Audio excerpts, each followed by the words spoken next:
Hello, dear champs. How are you? Hope you all are fine at your homes. तो चैम्स आज फिर हम अपना अगला सेशन लेकर आए हैं जिसका नाम है फाइनेंशियल डिसीजंस। ठीक है, तो चैम्स आज हम अपना नेक्स्ट करने वाले हैं फाइनेंशियल डिसीजंस के ऊपर। लास्ट टाइम हमने किया था role of financial management. I hope आप सबको वो अच्छे से क्लियर हो गया। अगर स्टिल आपको कोई डाउट्स आते हैं तो आप कमेंट में मुझे लिख सकते हैं और मैं आपको ज़रूर रिप्लाई करूँगी। ओके चैम्स, तो लेट्स स्टार्ट। चैम्स, फाइनेंशियल डिसीजन एक बहुत ही इंपॉर्टेंट टॉपिक है जो कि ना कि +2 के स्टूडेंट्स को हेल्प करेगा। BCom ले लें, MCom ले लें, ये टॉपिक हर जगह पे हमें मिलेगा फाइनेंशियल मैनेजमेंट में। ओके चैम्स, तो फाइनेंशियल डिसीजंस हमारे पास 3 टाइप्स के होते हैं, ये आपने याद रखना है।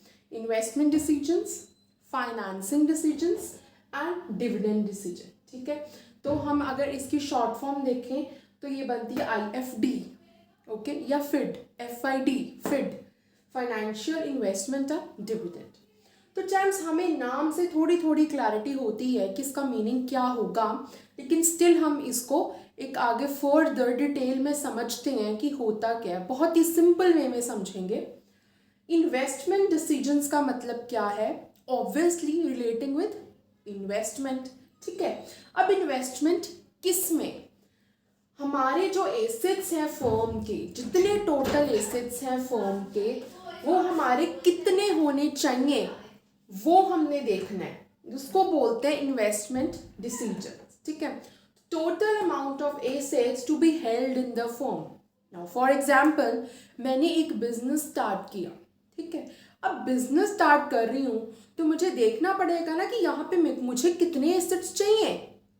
फॉर एग्जाम्पल एक और रियल लाइफ एग्जाम्पल लेते हैं। से मैंने एक रेस्टोरेंट स्टार्ट किया।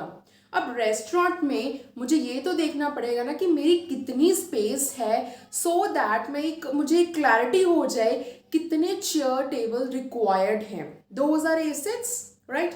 आई होप चैम्स आप सबको एसेट्स का मतलब बहुत अच्छे से पता है। अकाउंट्स में ये टर्म बहुत बार यूज होती है। फिर भी क्लैरिटी के लिए मैं बताना चाहूँगी, assets means anything that helps us in generating revenue.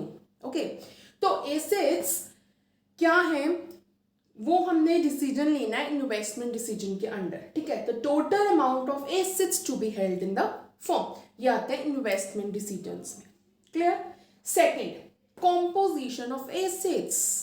Composition का क्या मतलब है कि कितनी उसकी रिक्वायरमेंट है हमें। कॉम्पोजिशन मतलब मिक्स, मतलब मुझे चेयर कितने चाहिए, टेबल कितने चाहिए। या हमने देखा हमें टोटल एसेट्स, टोटल मीन्स कि हमें पूरी फर्म में कितने एसेट्स की रिक्वायर्ड है।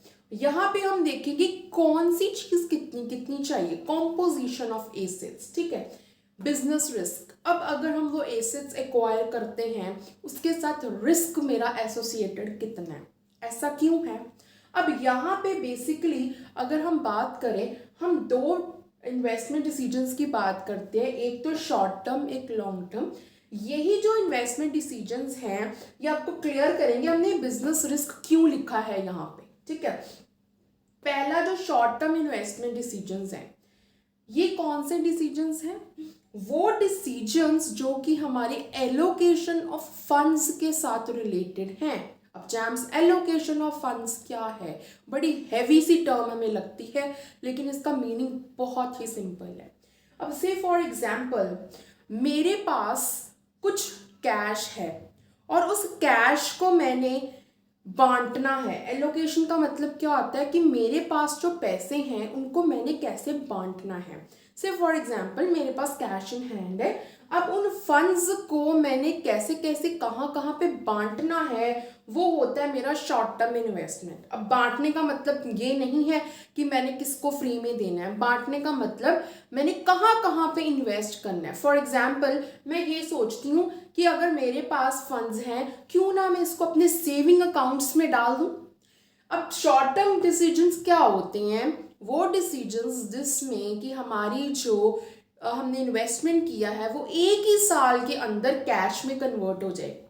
ठीक है, जैसे हम करते नहीं है short term assets and long term assets. Short term कौन से हैं? वो जो कि विद इन 1 ईयर कैश में कन्वर्ट हो जाते हैं, लिक्विड हो जाते हैं। इसी तरह से शॉर्ट टर्म इन्वेस्टमेंट्स भी वही हैं जो कि 1 ईयर के अंदर ही कैश में कन्वर्ट हो जाएंगे। तो मैंने अपने फंड्स को कहाँ पे एलोकेट करना है? शॉर्ट टर्म के लिए। शॉर्ट टर्म मीन्स 1 ही साल के अंदर वो मुझे कैश में कन्वर्ट हुए चाहिए। तो मेरे पास बहुत सारे ऑप्शंस होंगे, जैसे मैंने एग्जाम्पल ही, सिर्फ फॉर एग्जाम्पल मैं चाहती हूँ मैं सेविंग अकाउंट्स में डाल दूँ, तो मैं सेविंग अकाउंट्स में डालूंगी, या मैं सोचती हूँ मैं अपने किसी गवर्नमेंट बॉन्ड्स में इसको इन्वेस्ट कर दूँ, ट्रेजरी बिल्स में इन्वेस्ट कर दूं। ऐसी बहुत सारी चीज़ें होती हैं जो कि हमारे पास ऑप्शंस होते हैं, तो उसके रिगार्डिंग हमने डिसीजन लेना है। अब चलते हैं, इसको एसोसिएट करते हैं, इसके साथ लिंक करते हैं। अब बिजनेस रिस्क का क्या मतलब हुआ कि जब मैं अपने फंड्स को एलोकेट कर रही हूँ, इन्वेस्ट कर रही हूँ, मुझे उसके साथ रिलेट करना है कि मुझे रिस्क कितना होगा। अगर मैं आज ये इन्वेस्टमेंट कर रही हूँ, इसके साथ एसोसिएटेड रिस्क कितना है जब मैं अपनी इन्वेस्टमेंट कर रही हूँ, ठीक है, तो उसको बोलते हैं बिजनेस रिस्क। अब बिजनेस रिस्क को हम मार्केट के साथ भी एसोसिएट कर सकते हैं, लाइक रिस्क जो कि हमें कॉम्पिटिटर से भी आ सकता है, लेकिन इसमें बेसिकली हम इन्वेस्टमेंट की बात कर रहे हैं तो इसके साथ ही लिंक करेंगे, ठीक है। Second, long term investment decisions. Long term investment decisions, इस पे बहुत ध्यान देना चैम्प्स। आपने सिर्फ इन चीज़ों को थ्योरी पॉइंट ऑफ व्यू से नहीं समझना। आप में से बहुत सारे चैम्प्स फ्यूचर एंटरप्रेन्योर्स बनने वाले हैं, फ्यूचर बिजनेसमैन बनने वाले हैं, तो उसके लिए इन डिसीजंस को माइंड में रखना बहुत इंपॉर्टेंट है to proceed for a successful business, right. Long term investment decision तो होते हैं ना, ये हमें कहीं ना कहीं बहुत हेल्प भी करते हैं, लेकिन अगर इन डिसीजंस को हम गलत ले जाते हैं तो ये कहीं ना कहीं हमें बहुत नुकसान भी कर सकते हैं। देखते हैं क्यों। अब लॉन्ग टर्म इन्वेस्टमेंट डिसीजंस कौन से हैं? इससे ऑपोजिट होंगे। ये हमें 1 ही साल के अंदर रिटर्न्स दे रहे थे, ये हमें साल के बाद रिटर्न्स देने वाले हैं, लॉन्ग टर्म है, ठीक है। अब फॉर एग्जाम्पल मैंने अपनी किसी ऐसी बिजनेस में इन्वेस्ट किया कि मैं उसको एक्सपैंड कर रहा हूँ। फॉर एग्जाम्पल डव की एग्जाम्पल लेते हैं हम।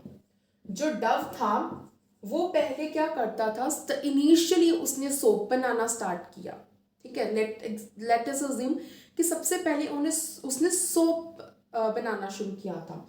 जब उसने सोप बनाना शुरू किया, उसने सोचा कि अब मेरा ब्रांड बहुत अच्छा बन गया, ठीक है, मार्केट में मेरा नाम होना शुरू हो गया है। उसने क्या किया, उसने अपने बिजनेस को एक्सपैंड करने के बारे में सोचा। जब वो एक्सपैंड कर रहा है, अब वो सोप से कहाँ पे जाने के बारे में सोच रहा है, वो जाने के बारे में सोच रहा है शैम्पू में। वो कहते हैं कि अब शैम्पू भी बनाना शुरू कर देता हूँ। ऐसे ही उसके बाद उसने क्रीम्स भी लानी शुरू कर दी, ठीक है। अब जब ये सोप से शैम्पू में जा रहा है, ये इसके लिए एक्सपैंड करने के लिए कुछ ना कुछ इन्वेस्ट करेगा, ठीक है। अब जब वो कुछ इन्वेस्ट कर रहा है उसको बोलते हैं एक्सपेंशन, ठीक है। अब अपने बिजनेस को एक्सपैंड करने के लिए जो इन्वेस्टमेंट हो रही है वो एक्सपेंशन के अंडर आती है, राइट। ये हो गया हमारा लॉन्ग टर्म। हम अभी यहाँ इसमें इन्वेस्ट कर रहे हैं, लेकिन इसके जो फ्रूट्स हैं हमें आफ्टर ईयर और सो मिलने वाले, ठीक है। आई होप ये क्लियर है। Second, replacement. अब मुझे लगता है कि मेरी जो ऑर्गेनाइजेशन है उसमें कुछ एसेट्स हैं जो कि बहुत वियर एंड टीयर हो गई है, जिसको हम एक वर्ड यूज़ करते हैं डेप्रिसिएट जो हो जाते हैं, ठीक है। तो वियर एंड टीयर हो गई है, तो मैं उसको रिप्लेस करना चाहती हूँ, ठीक है। किसको? परमानेंट एसेट को। अब जैसे कि मैं एक एग्जाम्पल लूँ, से फॉर एग्जाम्पल मेरी एक फैक्ट्री है जिसमें कि हम कोई चीज़ मैन्युफैक्चर करते हैं, ठीक है। उसमें क्या होता है, हम बहुत हैवी मशीन्स का यूज़ करते हैं। जब हम हैवी मशीन्स का यूज़ करते हैं तो जैसे ही टाइम टू टाइम उनकी यूसेज होती है, कुछ ऐसी मशीन्स हैं जिनकी की वैल्यू हमें बहुत कम नज़र आती है, या उनकी उतनी हमें एफिशिएंसी नहीं मिलती जितनी हमें चाहिए। उसमें चैम्प्स बहुत ज़्यादा इन्वेस्टमेंट चाहिए होती है। वो मशीन्स में अगर आप में से कुछ बिजनेसमैन या बिजनेस फैमिली को बिलोंग करते हैं, you can ask your father, अगर आपका मैन्युफैक्चरिंग यूनिट है, कि जो वो मशीन्स लेकर आते हैं उनकी कॉस्ट बहुत ज़्यादा होती है, दे कॉस्ट टू हाई, ओके। तो उसको रिप्लेस करने का डिसीजन भी हमारा एक लॉन्ग टर्म इन्वेस्टमेंट होती है। क्यों?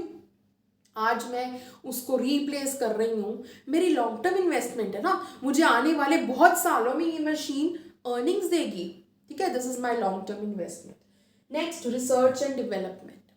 आज मैं कोई रिसर्च एंड डेवलपमेंट कर रही हूँ। फॉर एग्जाम्पल, मैं सोचती हूँ कि मैं कोई ऐसा प्रोडक्ट लेकर आऊँ जिससे कि हमारी लाइफ थोड़ी इजी हो जाए। अब जैसे आज के टाइम में हम देख सकते हैं रोबोटिक्स की रिसर्च एंड डेवलपमेंट बहुत चल रही है। इंजीनियरिंग में रोबोटिक्स बनाने का बहुत काम चल रहा है। फ्यूचर में रोबोट्स हमें दिखेंगे। तो ये क्या है? ये एक रिसर्च एंड डेवलपमेंट है। ये भी क्या है? हमारा लॉन्ग टर्म इन्वेस्टमेंट है। रिसर्च एंड डेवलपमेंट जो हो रही है, क्या फ्री ऑफ कॉस्ट हो रही है? Not at all. उसमें बहुत सारी मनी इन्वॉल्व है, बहुत सारा फाइनेंस इन्वॉल्व है। तो ये हमें इसका जो रिटर्न्स हैं वो हमें फ्यूचर में मिलने वाले हैं। लेकिन आज हम किस पे स्पेंड कर रहे हैं? रिसर्च एंड डेवलपमेंट में। ये भी हमारा एक लॉन्ग टर्म इन्वेस्टमेंट। ठीक है, नेक्स्ट आता है सेटिंग न्यू यूनिट। ये तो ऑब्वियस सी बात है, बड़ी सिंपल सी बात है। हम कोई नया बिजनेस स्टार्ट करने जा रहे हैं, उसके लिए हम एक नया यूनिट लगाएंगे। तो अगर से फॉर एग्जाम्पल आज मैं एक नया यूनिट सेट कर रही हूँ, क्या मुझे इसकी रिटर्न कल ही आनी शुरू हो जाएगी? नो। आप अपना कोई बिजनेस स्टार्ट कर रहे हो, नया यूनिट स्टार्ट कर रहे हो, उसको बहुत टाइम लगेगा आपको रिटर्न्स देते हुए। तो ये भी हमारी लॉन्ग टर्म इन्वेस्टमेंट है। ठीक है, कि आज हम इन्वेस्ट कर रहे हैं लेकिन एक लंबे टाइम के बाद हमें इससे टर्न्स आनी शुरू होगी। आई होप चैम्स ये आपको इन्वेस्टमेंट डिसीजंस बहुत अच्छे से समझ में आ गया कि ये होता क्या है। ये हम दो टाइप्स ऑफ इन्वेस्टमेंट करते हैं, short term and long term, और इन द वे उनकी मीनिंग क्लियर है। चैम्स जैसे जैसे मैंने आपको एग्जाम्पल्स दी हैं, आपने साथ साथ में इस एग्जाम्पल्स को इसी तरह से कोट करना है। ठीक है, मैंने इसीलिए नहीं लिखा सो दैट आप अपनी प्रेजेंटेशन करनी स्टार्ट करें। स्टिल अगर आपको कुछ डिफ़िकल्टी फील होती है तो आप मुझे कमेंट कर सकते हैं। आई विल ट्राई कि मैं उन चीज़ों को यहाँ पे आपके लिए लेकर आऊँ। मेरा सिर्फ एक ही मोटिव है कि आपको बहुत इजी वे से चीज़ों को एक्सप्लेन करना, सो दैट आपको अपनी बुक के पेजेस बार बार इधर ना उधर ना करने पड़े कि हमें ये चीज़ नहीं समझ आ रही, हमें वो चीज़ नहीं समझ आ रही, कोई कंफ्यूजन ना रहे आपके माइंड्स में। मेरा मोटिव इतना है। ठीक है, ओके। तो नेक्स्ट चलते हैं फाइनेंसिंग डिसीजंस पे। अब पहला इन्वेस्ट हो गया, अब फाइनेंसिंग डिसीजन हमने देखना। जब हम इन फाइनेंसिंग डिसीजंस की बात करते हैं उसमें हम दो चीज़ों की बात करते हैं, डेट और इक्विटी, और इसको हम क्या बोलते हैं? Capital mix. फाइनेंसिंग डिसीजन लेने में हमने क्या देखना है कि मेरी कैपिटल मिक्स का प्रोपोर्शन कितना होना चाहिए। ठीक है, कैपिटल मिक्स क्या होता है? कितना मैं डेट लूं, कितनी मेरी इक्विटी होनी चाहिए। अब डेट और इक्विटी ये दो वर्ड्स आप लोग बहुत फेमिलियर हैं इन वर्ड्स से, आई होप। ठीक है, तो डेट कितना होगा और इक्विटी कितना होगा ये डिसाइड करना है, उसको बोलते हैं हम प्रोपोर्शन ऑफ कैपिटल मिक्स। ठीक है, कैपिटल मिक्स क्या होता है, होप समझ आ गया। अब इससे क्या होगा कि मेरी ओवरऑल प्रॉफिटेबिलिटी बढ़ जाए। हम मीन्स हम एक बिजनेसमैन है, हमने अपना कैपिटल मिक्स ऐसा रखना है जिससे कि हमारे प्रॉफिट्स जो हैं वो ज़्यादा से ज़्यादा हों। बिजनेस करते क्यों हैं? क्यों कर रहे हैं हम बिजनेस? सो दैट हमारा प्रॉफिट ज़्यादा से ज़्यादा हो। ठीक है, ये एक इम्पॉर्टेंस है फाइनेंसिंग डिसीजंस की।